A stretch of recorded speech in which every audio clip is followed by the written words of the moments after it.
Hey guys, welcome back to my channel. Guys, आज सुफियान का third video आ चुका है और आप लोगों ने एक कहावत सुनी होगी कि एक आदमी की सक्सेस के पीछे एक औरत का हाथ होता है, लेकिन वहीं पे दूसरी साइड एक आदमी की बर्बादी के पीछे भी औरत का ही हाथ होता है। कहते हैं कि औरत घर को स्वर्ग बना सकती है और वही औरत चाहे तो घर को नर्क भी बना सकती है। कुछ ऐसा ही है सुफियान की कहानी में, जहाँ पे बाहर से देखने में ये लगता था कि औरत के साथ जाती हुई है, ठीक है, औरत के साथ गलत हुआ है और आदमी ने गलत किया है, क्योंकि लोगों को वो स्टोरी सुनाई गई, वो कहानी सुनाई गई। लेकिन आज वो टाइम है कि सुफियान खुद अपनी बातें सामने रख रहा है सोशल मीडिया पर। अब तक के इनकी सीरीज के दो जो भी व्लॉग आए, उसमें मुझे इतना मैंने उस पे बेशक मैंने रिएक्शन दिया, बट उस पे फिर भी मुझे ये लग रहा था कि यार सुफियान कोई ऐसा कोई ठोस प्रूफ या कोई ऐसी बातें क्यों नहीं बता रहा जिससे कि मतलब दिल खुश हो जाए। खुश का मतलब यानी पब्लिक को पूरा ट्रस्ट हो जाए, पूरा यकीन हो जाए सुफियान के ऊपर। देखो, हमें तो था, हमें तो शुरू से ही था और हमारे मन में शुरू से ही हमें पता था कि सुफियान सही है ना। बट एक औरत जब एलिगेशंस लगाती है तो उस वक्त इंसान सोचता है कि यार क्या पता कि औरत भी सही हो सकती है। थोड़ा बहुत मन में डाउट आता है, कंफ्यूजन होता है, लेकिन फिर भी जो फीलिंग्स थी वो यही थी, शुरू से ही सुफियान के साथ ही थी। अगर आप मेरी पुरानी वीडियोस देखोगे, जब इनका थोड़ा शुरू हुआ था उसमें भी मैंने हमेशा जो है वो सुफियान के साइड वाली ही बात की थी, ठीक है। तो भाई जो इनका तीसरा अभी जो इनका पार्ट आया है वो देख के मतलब सुकून सा मिला दिल को कि नहीं, अब ठीक है, कि अब कुछ स्ट्रॉन्ग और कुछ अच्छा सा बताया। क्यों? क्योंकि जो अपनी अंदर की जो साइड स्टोरी है कि उसके साथ क्या क्या हुआ, वो चीजें सुफियान ने यहाँ पर रखी हैं और कितना दर्द से वो इंसान निकला है, कैसी कैसी सिचुएशन से वो इंसान निकला है, सोचने वाली बात है। जब उसने ये कुछ बातें कही ना कि मैं दो जोड़ी कपड़ा लेकर कभी इधर घूमता था, कभी उधर घूमता था, कभी इसके पास रह लिया, कभी उसके पास, ये सिचुएशन जिस इंसान के ऊपर आती है ना, ये उसी को पता था। क्योंकि इंसान को पता नहीं होता कि अगर मैं बाहर निकला तो साला कहाँ कौन मुझे मिल जाए, कहीं कोई मार ही ना दे मुझे। वो भाग क्यों रहा था, आप लोगों को पता है इन सब बातों का? सिर्फ और सिर्फ अपनी जान बचाने के लिए। क्योंकि ये तो लोग ही ऐसे हैं भाई, गुंडागर्दी वाले। उसको ये लग रहा था कि अगर मैं इन लोगों के हाथ चढ़ गया और मतलब इन लोगों को मैं मिल गया तो ये मेरे साथ क्या करेंगे मुझे नहीं पता। इल्जाम तो लगाएंगे ही लगाएंगे, उसके अलावा भी। तो कितना यार वो इंसान डर डर के उसने वो टाइम निकाला है, सोचो आप लोग। मैं तो और मैं कसम से सैल्यूट करती हूँ सुफियान को, इतना कुछ हो जाने के बाद पता नहीं क्या वजह थी जो सुफियान अब तक चुप था। गलती की सुफियान ने, उसको चुप नहीं रहना चाहिए था, क्योंकि साथ के साथ जो जवाब दिया जाता है ना, उसका इम्पैक्ट कुछ ज्यादा होता है। क्योंकि यहाँ पर ये दुनिया ऐसी है ना कि इंसान की खामोशी को भी उसकी कमी मान लिया जाता है कि सामने वाला चुप है यानी वो गलत करा है, राइट। बट चलो, आज के ब्लॉग में सुफियान ने बहुत सारी चीजों की सफाई दी है, बहुत सारी चीजें बताई हैं पब्लिक को, बाकायदा चैटिंग लगा के बताई हैं, और इस रिश्ते को बचाने के लिए सुफियान ने क्या क्या किया है वो चीजें भी बताई हैं, ठीक है। इनका ये नहीं हुआ कि एकदम से सडन ये सब कुछ हुआ, ये चल तो काफी टाइम से रही थी ये चीजें। लेकिन चलो, थक हार के सुफियान ने ये कहा कि हम स्पेस लेते हैं, थोड़ा एक दूसरे से दूर रहते हैं तो थोड़ा चीजें अच्छी हो जाएंगी। क्योंकि ये होता भी है, जब तुम 24 आवर्स एक पर्सन के साथ रहते हो ना और तुम्हें स्पेस नहीं मिलता किसी चीज का, तो तुम्हें एक दूसरे की वैल्यू समझ नहीं आती, ठीक है। तो ये हमारे बड़े बुजुर्ग भी कहते हैं कि कभी पति पत्नी में झगड़ा वगड़ा हो रहा हो तो पत्नी को थोड़े दिन मायके घूम के आना चाहिए, ठीक है, ताकि अगर एक दूसरे से दोनों दूर रहेंगे ना तो उनको वैल्यू पता चलेगी एक दूसरे की। पता चलेगा कि सामने वाले की याद आती है नहीं आती है, सामने वाले पे प्यार आता है नहीं आता है ना। तो वैसा ही यहाँ पर सुफियान ने भी कहा था कि भाई हम थोड़ा स्पेस लेते हैं और फिर दोबारा शुरू करेंगे कुछ टाइम के बाद। लेकिन मैडम को था कि भाई नहीं, मुझे स्पेस नहीं, मुझे तो ब्रेक ही चाहिए, यानी मुझे तो सब खत्म ही करना है।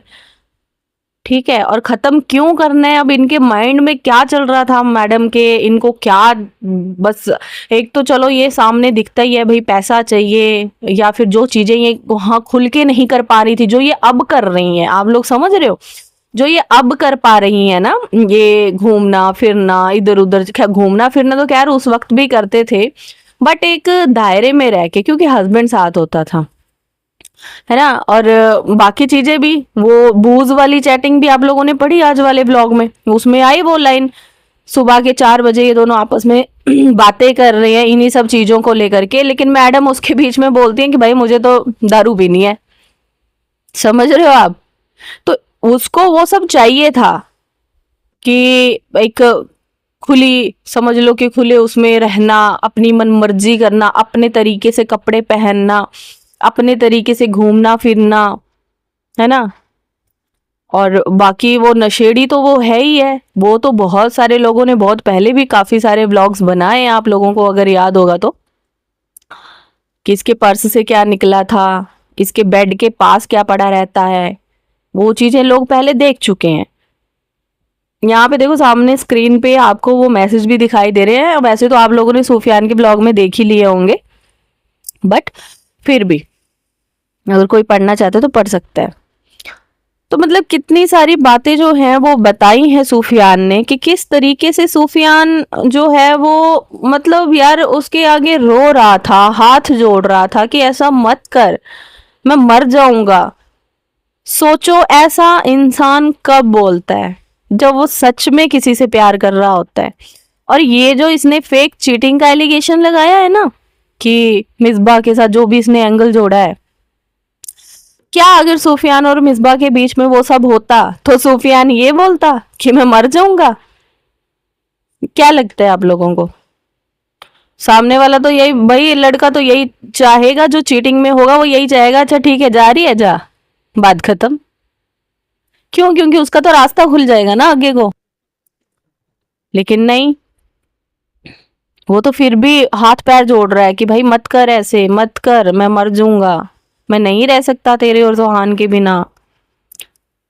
लेकिन सुफियान की साइड से देखो, मतलब फीलिंग्स वाले मैसेज है, और सामने से अगर आप देखोगे ना तो एक जो दिमाग से चलने वाला बंदा होता है ना, उसके मैसेज है। आप पढ़ना वो चैटिंग, आप लोग ढंग से सारी चैटिंग पढ़ना, आपको पता चलेगा, है ना। और ऊपर से ये तब की है चैटिंग्स हैं, ये जो चैटिंग दिखाई है ये तब की हैं, जब तक मतलब तब ये अभी काफी पहले की हैं, कि तब ये सेपरेट वगैरह भी नहीं हुए थे, और सिर्फ ये बात कर रहे थे कि हम लोग अलग रहते हैं।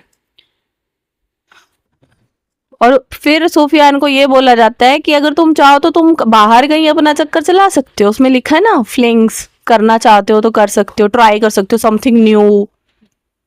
कौन बीवी अपने पति को ऐसा बोलती है? कौन सी बीवी? अगर कोई बीवी अपने पति से परेशान भी है ना, कोई उसका पति डोमेस्टिक वायलेंस भी करता है ना उसके साथ, वो बीवी भी नहीं बोलती अपने पति को कि भाई तू कहीं बाहर जाके चक्कर चला। समझ रहे हो? यहाँ तो खुलेआम बोला जा रहा था ताकि सुफियान करे और उसको जो है वो रंगे हाथों पकड़ा जाए, और उसके बाद वैलिड प्रूफ जो हैं वो तैयार किए जाए जानबूझ के। लेकिन सुफियान बेचारा वैसा था ही नहीं। वो क्यों नहीं था? क्योंकि वो तो दिल से जुड़ा हुआ था ना, वो तो सच में ही अपने बीवी बच्चे को प्यार करता था।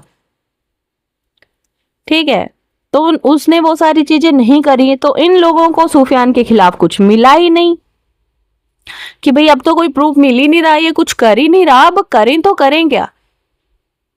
ठीक है, तो इन्होंने जो भी है डाइवोर्स वगैरह के लिए वो किया, मतलब जब इसको रहना ही नहीं था तो फिर सुफियान ने बोला कि चलो जब तुझे रहना ही नहीं है तो म्यूचुअल अंडरस्टैंडिंग से जो है वो ये चीजें कर लेते हैं। लेकिन मैडम को म्यूचुअल अंडरस्टैंडिंग से भी नहीं करना था कुछ भी, क्योंकि मैडम को तो सब कुछ हड़पना था। मैडम को तो देखना था कि सूफियान सड़कों पर रहे, है ना, उसके पास कुछ बचे ही ना।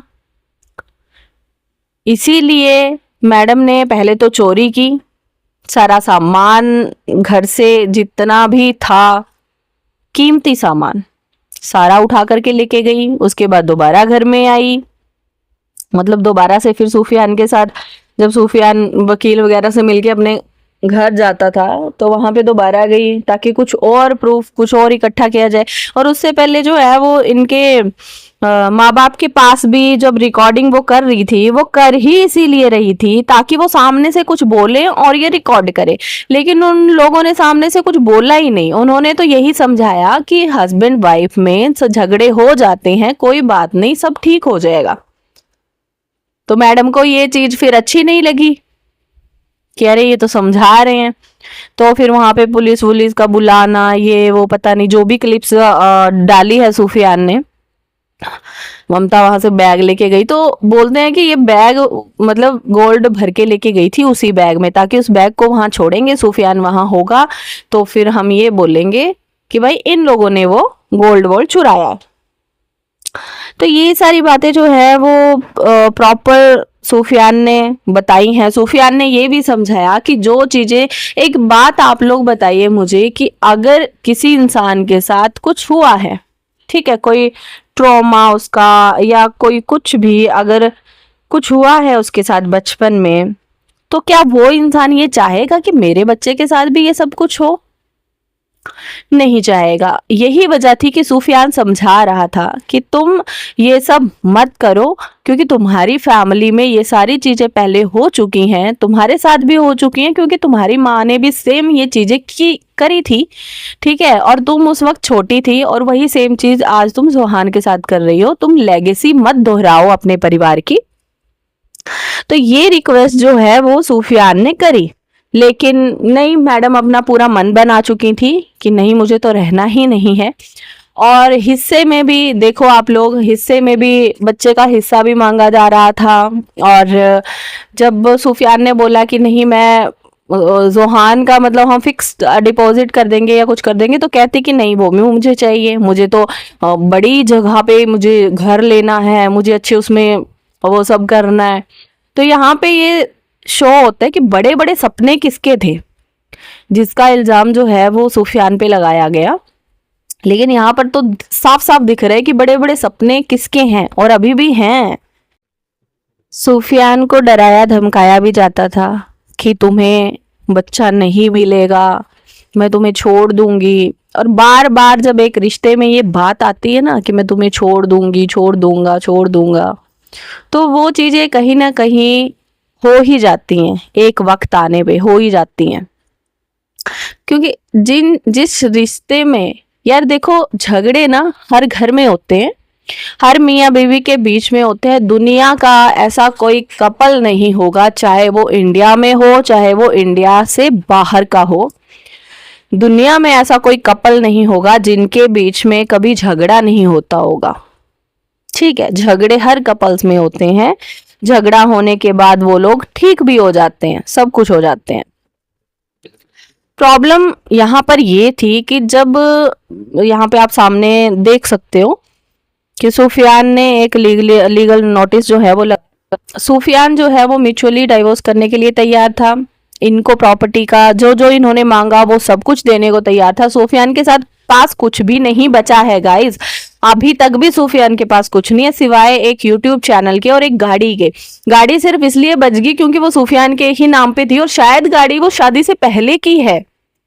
जो गाड़ी सूफियान के पास है वो शादी से पहले की है, ठीक है। और रहा यूट्यूब चैनल, तो वो बचा है। अब मैं ये सोच के हैरान हूं कि अगर बाई चांस सूफियान के पास यूट्यूब चैनल भी नहीं बचता तो उस बेचारे का होता क्या, वो कहाँ जाता, क्या करता? दोबारा से भले ही कर ले शुरुआत, लेकिन दोबारा शुरुआत करना बहुत मुश्किल होता है भाई। मैंने भी 20-25 हजार का चैनल खोया है, तो मुझे बहुत अच्छे तरीके से पता है कि दोबारा से शुरुआत करना क्या होता है। ठीक है, मेरे 5-6 साल की मेहनत गई है, बट इट्स ओके, कोई बात नहीं। गिर के दोबारा खड़े होने वाले को ही बाजीगर कहते हैं। और मतलब मैं ये सोचती हूँ कि अगर ना सुफियान के पास उसका चैनल होता तो वो तो बेचारा कहाँ से वो लोन्स की ईएमआई भरता, जिसका अभी तक 70-80 लाख का ईएमआई भरना है। कहाँ से वो अपना खर्चा करता, कहाँ से क्या करता। इसमें भी मैडम को दिक्कत है, इसमें भी दिक्कत है। मैडम इसमें भी कहती थी कि भाई जो चैनल मेरे पास है ही नहीं तो उस बटन को लेके मैं क्या करती। तो मतलब तुम चाहती थी कि तुम वो भी वहां से लेके आ जाओ, मतलब वो चैनल भी उससे ले लो, वो गाड़ी भी उससे ले लो और उसको मतलब सड़कों पे भटकने के लिए छोड़ दो। सोचो किस हद तक इस औरत की सोच है। कैसा कोई एक इंसान के लिए ऐसा सोच सकता है, उस इंसान के लिए जिसके साथ 4-5 साल ये लोग रिलेशनशिप में रहे। पहले तो लिव इन रिलेशनशिप में गाइस, ओनली रिलेशनशिप में नहीं, लिव इन रिलेशनशिप में रहे। और उसके बाद 2 साल समझ लो शादी में रहे, 2-2.5 साल।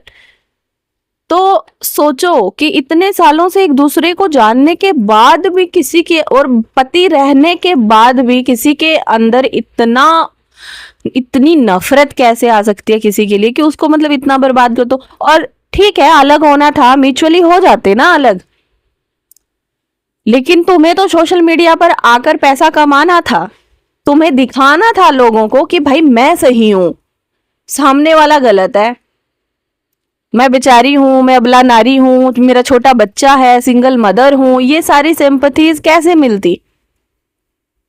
हम्म। और ये सारी चीजें करने के लिए तुम इस हद तक गिर गई कि तुमने जिस इंसान के साथ निकाह किया, जिसके साथ कस्में खाई, मतलब उसको ही बर्बाद करने का सोच लिया मन में। और इतना ज्यादा इस औरत ने खुद तो ये सफर हुई नहीं हुई मुझे नहीं पता, लेकिन इसने अपने चक्कर में ना बच्चे की लाइफ खराब कर दी है। अपने चक्कर में इसने बच्चे की लाइफ खराब कर दी है, उसको उसके बाप से दूर कर दिया है। समझ रहे हो आप लोग?